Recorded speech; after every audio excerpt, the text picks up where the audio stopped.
Hi guys, my name is Rima and I'm a holistic health practitioner.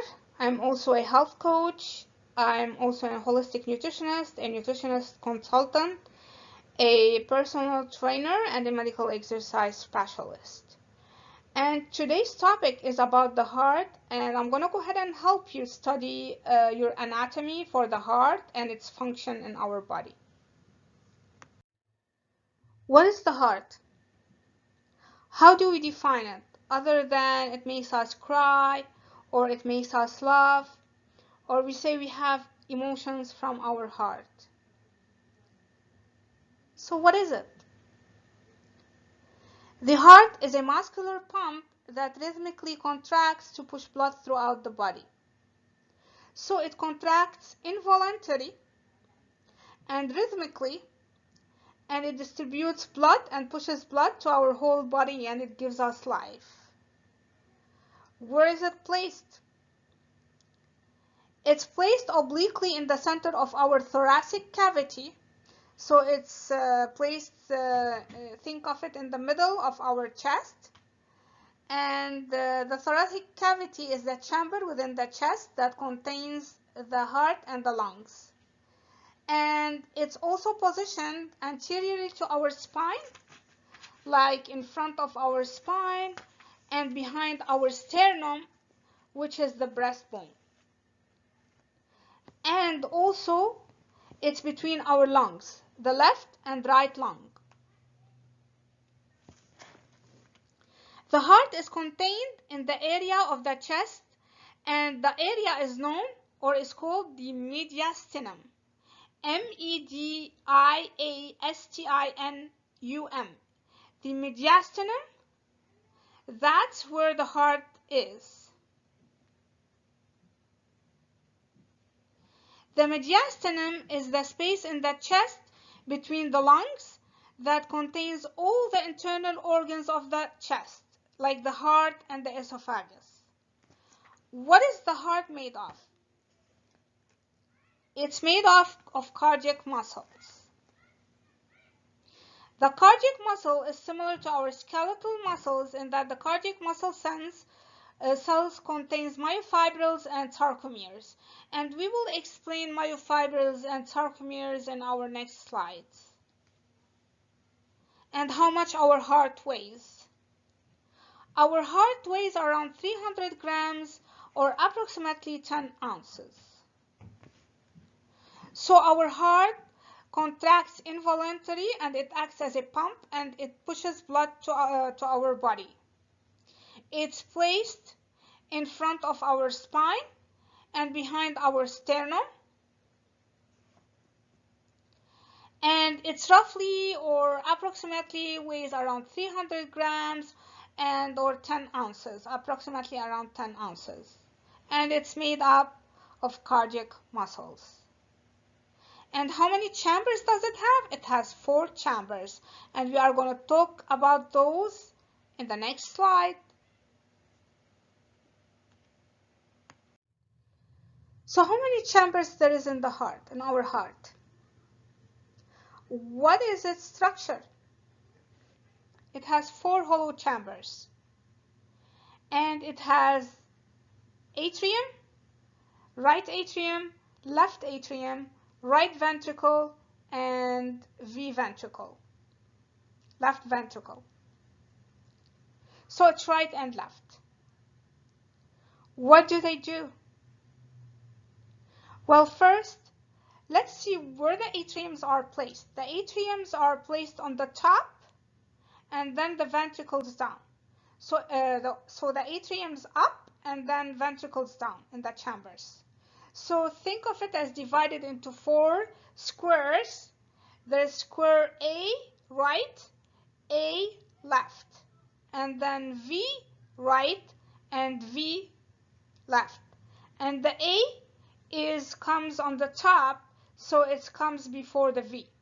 So think of the A as comes before the V. And think that the A is a place where it acts like a reservoir, where it receives the blood.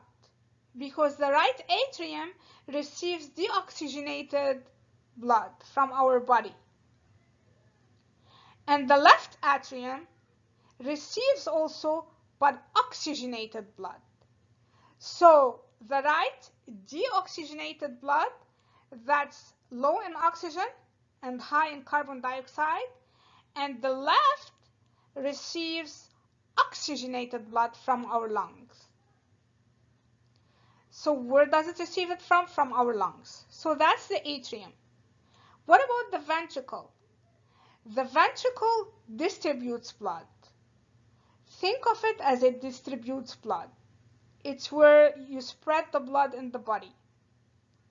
So the right ventricle takes the blood, the deoxygenated from the right atrium, and takes it, let it release to the lungs, takes it to the lungs to get oxygenated.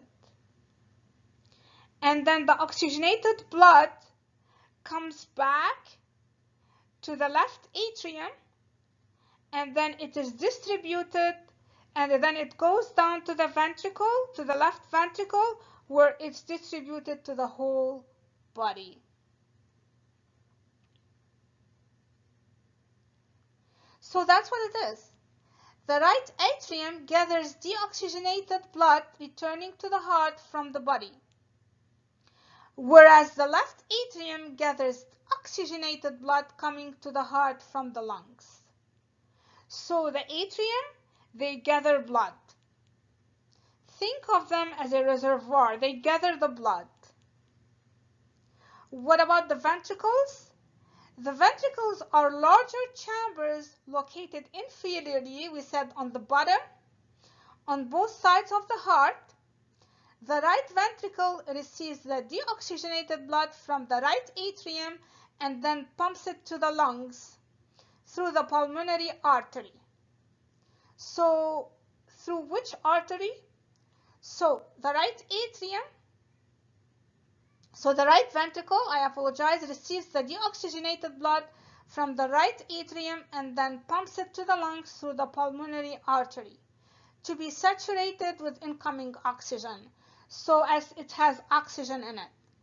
And the right ventricle has thin walls and pumps under low pressure because it only needs to pump blood a short distance to the lungs.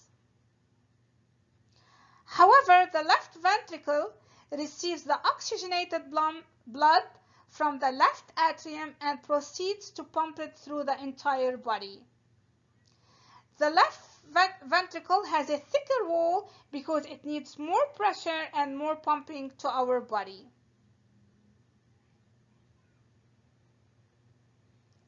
So each chamber of the heart, the four chambers, are separated from one another via one way of the valve to prevent a backflow or spillage of blood back into the chambers. So that's how you should think about them. The atrium comes before the ventricle. A comes before V. And A acts as a reservoir. They do collect blood. The right atrium collects deoxygenated blood, while the left atrium collects oxygenated blood. So when the deoxygenated blood comes to the right ventricle, it goes to the left ventricle.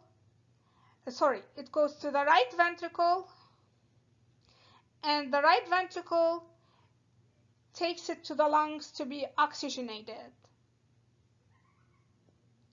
So right, and then lungs. And then after that, the oxygenated lungs goes back to the left atrium and then goes to the ventricle, the left ventricle, and it goes to our body.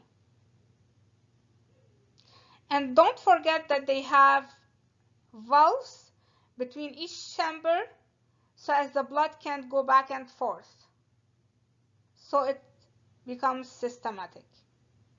So think A comes before V, and A is the top while V is in the bottom.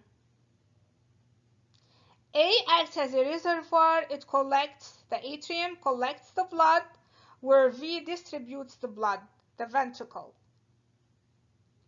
The right ventricle distributes it to our lungs because it's deoxygenated blood and we want it to get oxygenated, and the left ventricle because it receives it from the left atrium and it's oxygenated because it comes from the lungs. It goes directly to the body.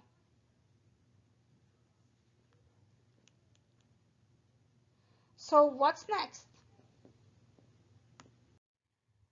So we did go ahead and know that the heart is made up of cardiac muscles, and the cardiac muscles have fiber inside them that are shorter than any other connected skeletal muscle. So, and we have to know that those muscles are really very tightly connected, and they do have a presence inside them of the intercalated discs. What's the intercalated discs? It's an irregular spaced dark bands between cardiac cells. And what's their function? It's to put the whole, it's really to connect the whole heart together when it's like contracting. And it also creates an electrical connection between the cells. So when it do that, when we say that it really connects the cells together, and it creates electrical connection between the cells, what happens is that when the heart contracts, it contracts all together because of the intercalated discs. And so the heart has its own built-in conduction system that rapidly sends an electrical signal throughout all the cardiac cells. Now, how do we go ahead and measure the contraction of the heart? And that's through something called a resting heart rate. The resting heart rate do measure the heart contraction while a person is at rest, and not when he is having any like activity or anything else, but it's when he's at rest. Because if a person like runs or do anything else, the pulse will increase. So a resting heart rate, it's also known as a pulse, means the number of the times the heart contracts per minute while at rest. The resting heart rate ranges can vary dramatically depending on the age, size, gender, and health status of a person, and the fitness of the level of a person. Generally speaking, it's between 60 and 100 beats per minute. That's generally. However, it will increase its heart rate in response to exercise, physical activity, and it lowers its heart rate during deep sleep. So it's important to know that the heart is really a very, very important organ in our body, and we need to take care of it. So thank you for listening to my lecture today. I hope it was helpful to you. Please leave comments and don't forget to subscribe. Just make sure that I would love to know that if you understood, it helped you to study to understand the heart functions. I did go ahead and give you a general idea. So about the heart and how it works and how to define the heart. Please leave your comment and don't forget to subscribe to my channel. Thank you. Bye.